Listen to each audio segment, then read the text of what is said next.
Bismillahirrahmanirrahim. Assalamualaikum warahmatullahi wabarakatuh. Anak-anakku semuanya ya, sekarang kita membahas tentang masalah Al-Quran dan hadis adalah pedoman hidupku. Ya, di sini tujuan pembelajarannya ya, setelah mengikuti proses pembelajaran peserta didik diharapkan yaitu 1. Dapat meyakini Al-Quran dan hadis dan ijtihad sebagai sumber hukum Islam. 2. Menunjukkan perilaku ikhlas dan taat beribadah sebagai implementasi pemahaman terhadap kedudukan Al-Quran, hadis, dan ijtihad sebagai sumber hukum Islam. Dan yang ketiga yaitu adalah menganalisis kedudukan Al-Quran dan hadis dan ijtihad sebagai sumber hukum Islam. Dan yang terakhir yaitu adalah mendeskripsikan macam-macam sumber hukum Islam. Ya, di sini kita akan membahas atau kita akan menjelaskan tentang yang pertama macam-macam sumber hukum Islam ya. Yang kedua, penerapan sumber hukum Islam dalam keseharian, dan yang ketiga yaitu adalah hikmah berpegang teguh kepada sumber hukum Islam. Ya, anak-anakku semuanya akan kita bahas satu persatu ya, yang mana di sini ada macam-macam sumber hukum Islam. Sumber hukum Islam itu ada 3 ya. Yang pertama itu adalah Al-Quran ya. Yang kita ketahui ini adalah kitab umat Islam ya, yang sering kita baca setiap hari. Di sini adalah Al-Quran. Di sini adalah mukjizat Nabi Muhammad SAW.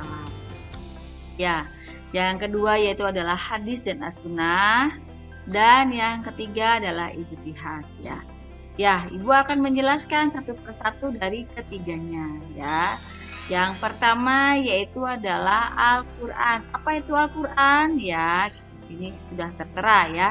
Pengertian Al-Quran itu adalah merupakan bentuk masdar dari kata kerja qoro'a yang berarti bacaan, berbicara tentang sesuatu yang ditulis atau melihat dan menelaah. Ya. Secara istilah, definisi Al-Quran disampaikan banyak ulama ya, yang salah satunya Dr. Subhi As-Sholih ya di sini. Menurut Dr. Subhi As-Sholih ya, As-Sholih mendefinisikan Al-Quran yaitu kalam Allah Subhanahu wa Ta'ala yang merupakan mukjizat dan diturunkan kepada Nabi Muhammad SAW. Ditulis dalam mushaf, diriwayatkan secara mutawatir, serta membacanya bernilai ibadah yang pastinya ya. Ya, terus di sini kedudukan Al-Quran sebagai sumber hukum Islam ya. Di sini Al-Quran merupakan sumber rujukan hukum utama. Kedudukan Al-Quran itu adalah yang nomor 1 ya.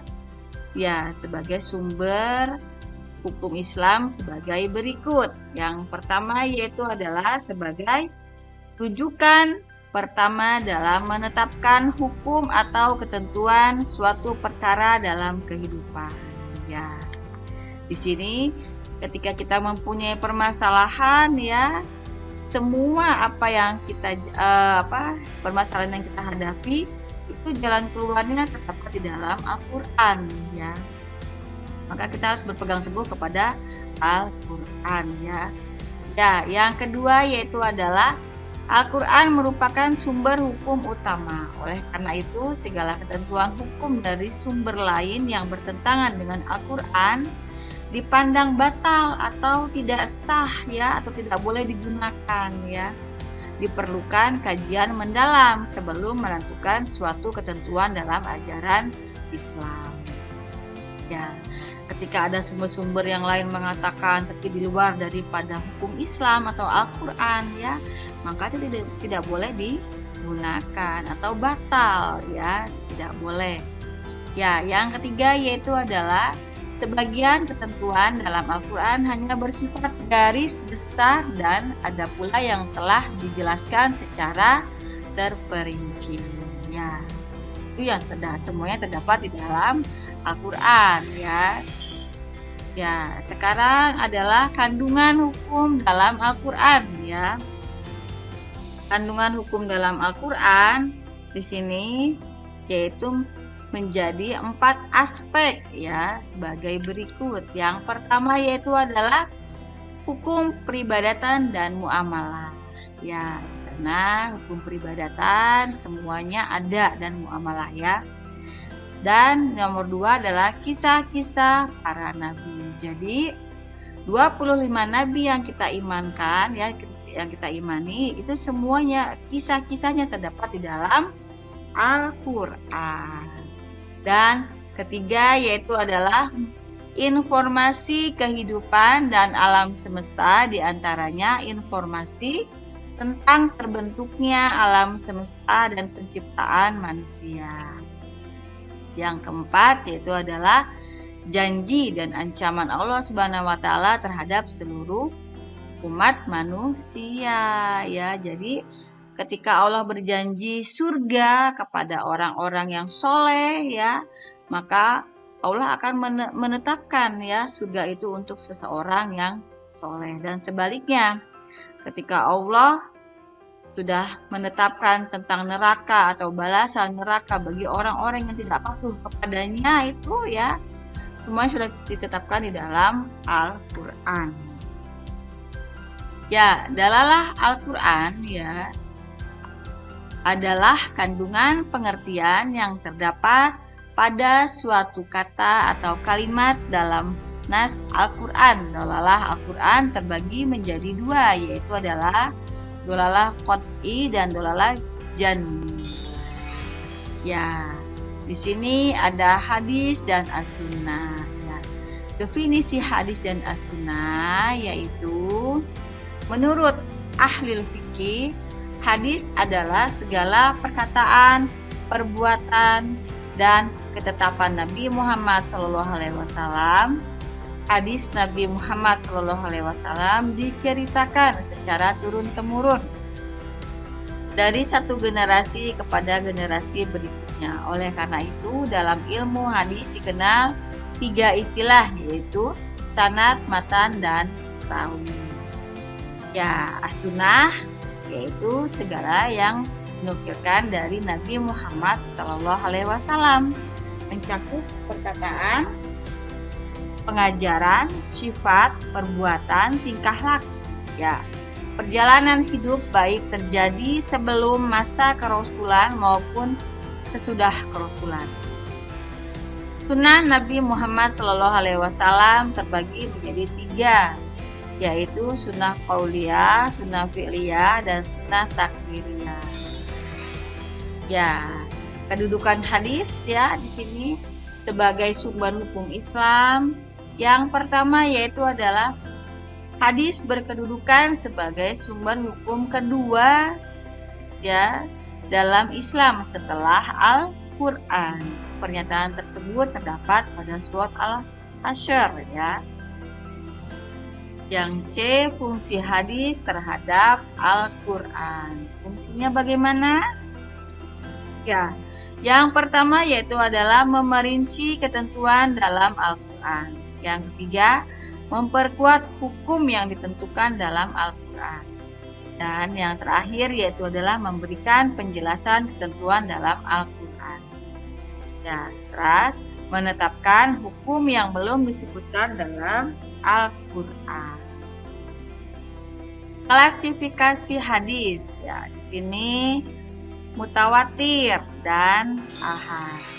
Nah, sekarang hadis mutawatir. Apa itu hadis mutawatir ya? Kalian mungkin lupa-lupa dikit, di sini akan Ibu jelaskan definisi hadis mutawatir. Itu adalah hadis yang diriwayatkan oleh para perawi dengan banyak jalur periwayatan ya.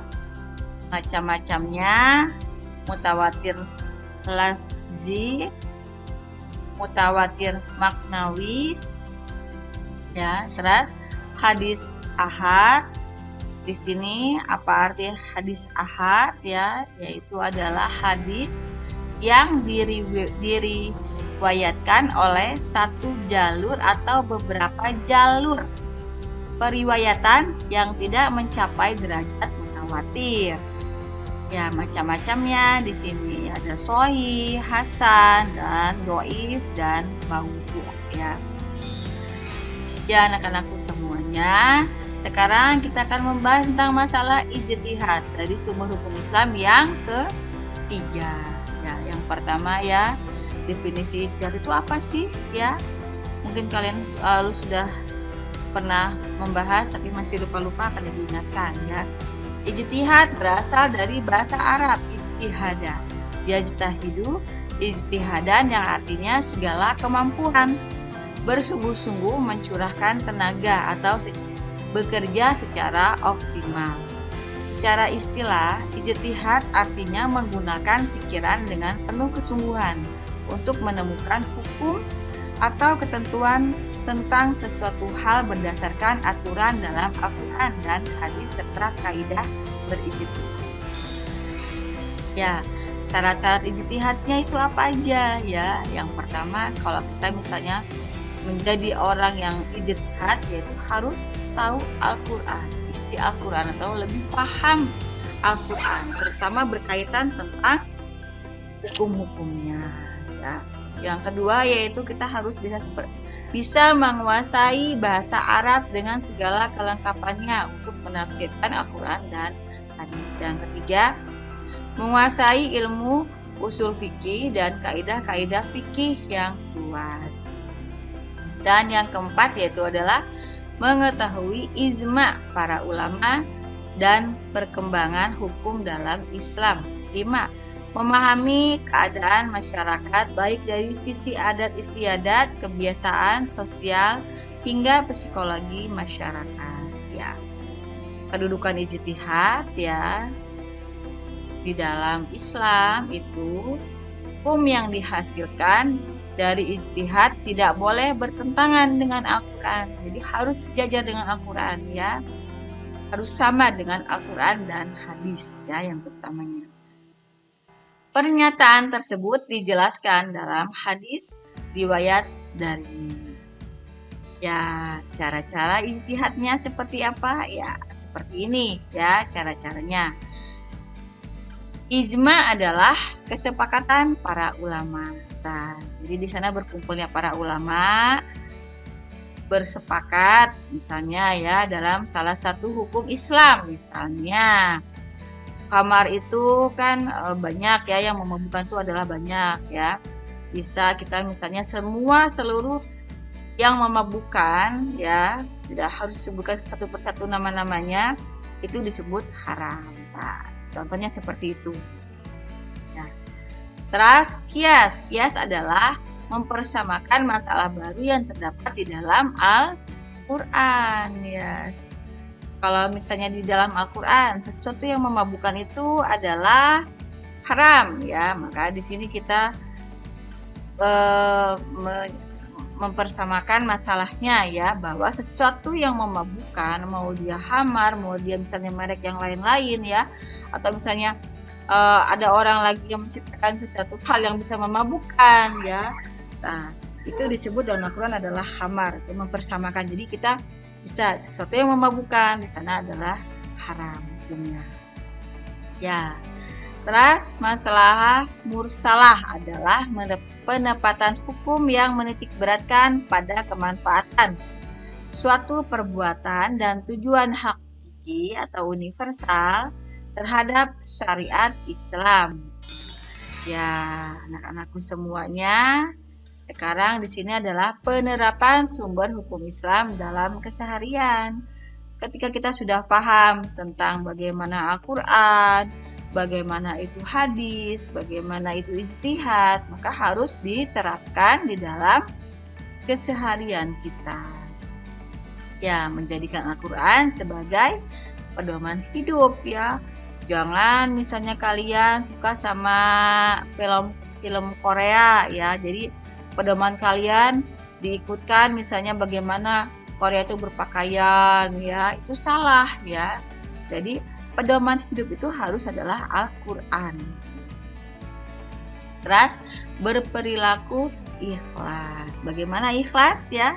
Ikhlas itu adalah menerima dengan lapang dada apa yang sudah ditentukan oleh Allah tanpa adanya keluhan.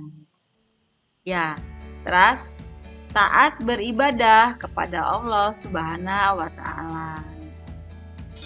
Ya, terus juga menjadikan Al-Qur'an sebagai pedoman hidup. Ya, bagaimana caranya? Yaitu mendengarkan bacaan Al-Quran, membaca dan menghafal Al-Quran, memahami dan mentadaburi Al-Quran, serta mengamalkan kandungannya Al-Quran dan mengajarkan Al-Quran. Berperilaku ikhlas, ya di sini rela menerima segala ketetapan Allah Subhanahu wa taala, tidak memilih satu aturan dengan mengabaikan aturan yang lainnya. Melaksanakan aturan Allah Subhanahu wa taala dengan baik dan benar. Ya, terus selanjutnya taat beribadah kepada Allah. Bagaimana cara menerapkan dalam kesehariannya? Yaitu adalah mempelajari perintah dan larangan dalam beribadah sesuai hukum Islam, melaksanakan ibadah sesuai perintah Allah Subhanahu wa taala, menerapkan tata cara beribadah sesuai hadis dan ijtihad ulama. Ya. Hikmahnya ya, setelah kita mengetahui bagaimana Al-Qur'an, bagaimana itu sunnah atau hadis ya dan ijtihad. Ya.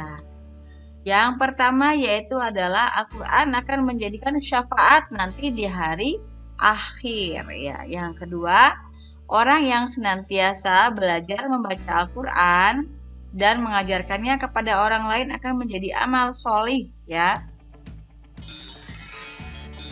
Terus Allah akan mengangkat derajat golongan orang-orang yang senantiasa membaca Al-Quran. Dan orang yang senantiasa membaca Al-Quran dan mengamalkan sunnah nabinya akan mendapat ketenangan dalam kehidupannya. Yang terakhir yaitu adalah kehidupannya selalu diwarnai kedamaian, ketenangan, dan kebahagiaan di lingkungan manapun. Wajahnya pun senantiasa berseri-seri memancarkan cahaya yang menyejukkan.